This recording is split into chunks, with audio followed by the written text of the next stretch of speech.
ถูกมาก ไม่ต้องบินไปซื้อต่างประเทศต้องมาซื้อที่ร้านเซเว่นเดย์ลูกค้าขอเซนโทสสีดำอ่ะพี่โบสีดำขายไปแล้วค่ะเมื่อวาน แล้วมีสีอื่นอีกไหมมีค่ะ ไหนมีสีอะไรบ้างพี่โบสีเทาสีน้ำตาล สีแดงค่ะ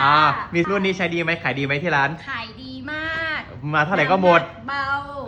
ไหนใส่ของได้เยอะลองขึ้นอะไรหน่อยพี่โบรุ่นนี้เห็นไหมคือ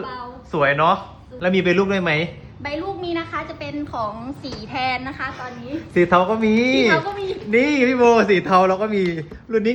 จะมีใบลูกทุกสีเลยที่ร้านตอนนี้เรามีอยู่3สีเนาะนี่มีอยู่3สีนี้ถ้าใครสนใจทำไงพี่โบใครสนใจก็อินบ็อกเข้ามาได้เลยนะคะหรือว่าจะแวะมาที่หน้าร้านเซเว่นเดย์แบรนด์เนมสาขาพรหมนาถได้เลยค่ะของมีเยอะและมีเติมทุกวันเนาะเติมทุกวันค่ะจุกๆแน่นๆเลยนะคะของถูกไหมถูกมากไม่ต้องบินไปซื้อต่างประเทศต้องมาซื้อที่ร้านเซเว่นเดย์เซเว่นเดย์มีครบจบที่เดียวค่ะ